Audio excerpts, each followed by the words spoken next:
Welcome to 5 Element Friday.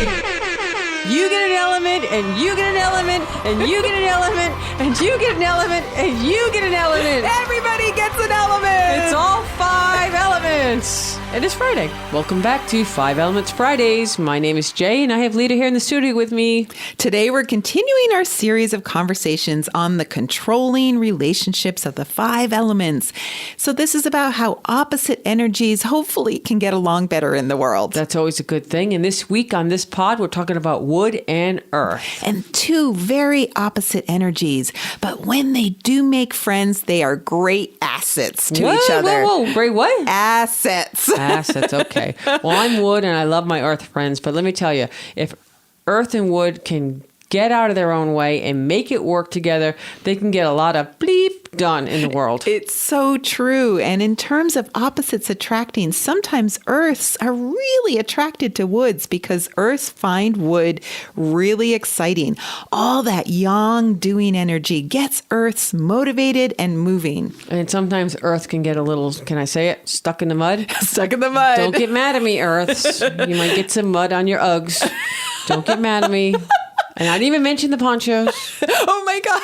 Uggs and ponchos, just saying. They love Uggs. It's really true. All right. So they won't get mad at you because they're the first ones to admit that sometimes they get stuck in an earth rut and need a little push. And who's better to make that push and maybe turn it into a shove? Yes. A wood person. Woods. I bet that's where the phrase push comes to shove comes from. A wood person. From a wood person. Who loves their earth people. Just, you know, they want to move them along. Yes. And it's easy to understand, how water controls fire because water puts out fire, but most people probably don't understand how wood controls earth. But you could think about how trees grow on the earth and those roots break up the ground, and not to mention the woods just cover the earth. So that's one thing to think about. Yeah, and the wood energy, it's very abrupt in its movement and direction, which is totally the opposite of the softer, more circular moving earth energy, which is, I guess, even their phrasing when they speak, it's that way as well. Wood is the bossy pants, and be very direct and frank.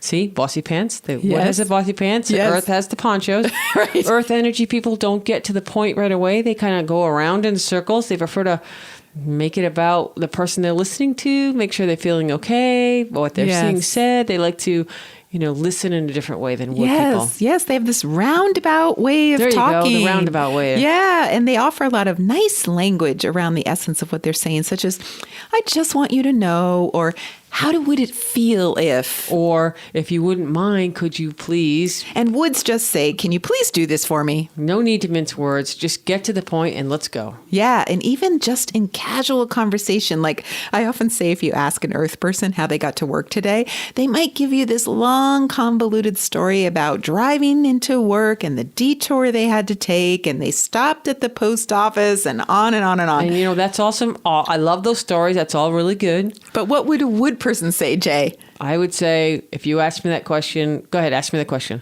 How did you get to work today? By car. All right. Just by car. That's it. That's it. You got to work by car. It's a direct answer to a direct question. Yeah. So, all right. So that's some of the challenges. Well, let's get back to what works for the wood-earth relationship. So wood and earth do great when woods can take on the responsibility of the vision of what needs to be done and creating the task lists. And then they delegate to earths because earths really like to deliver on tasks for someone they like and respect.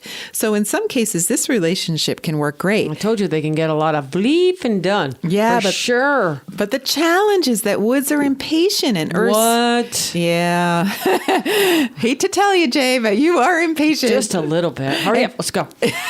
Right. Let's get this podcast done. Yes. And Earths, we're over time, right? Okay. And Earths really need to take their time. So Earths can feel rushed. And eventually, with wood bosses who are impatient, they even burn out. Yeah, and that can be unfortunate because the wood bosses they just really need to learn to give that wonderful earth person some space and some time and let them process in their own way, because earth is very thoughtful and it just takes a little bit of time.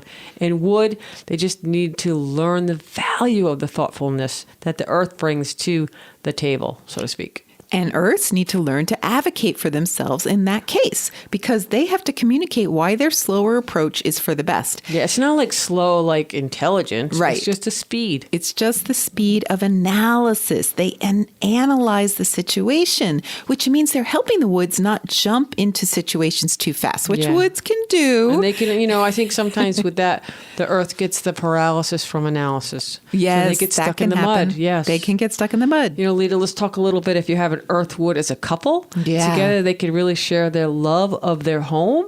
Wood loves to have these roots, and Earth loves to create a home. Together, they can create a wonderful life together. Yes. And however, I will say that as a couple, a romantic couple, Earths can sometimes feel really insecure when they're married to a wood person because woods love to take a lot of risks, which makes Earth uncomfortable. They love to start a lot of projects, and this can feel really taxing and unsafe to Earths. And if a wood tries to calm that down and be like an ordinary person. What? It can really cause a long-term depression for wood people. So there are a lot of compromises to the two becoming romantic. Yeah, some sacrifices for sure. Either the woods have to give up some of their dreams, or the earth energy people have to get more accustomed to taking bigger risks and living bigger dreams. So we'd love to hear from you Earths and you woods. How do you find ways to get along better in the world? Let's definitely hear that. You can join us on Facebook or Instagram or send us an email or DM. What are your experiences? Do you have a big wood in your life? Do you have a big earth in your life? Let's just see what you got going on, and we'd love to hear from you. Thanks, everyone. Next week, we'll be moving on to the earth and water elements. Yay! Bye! Bye.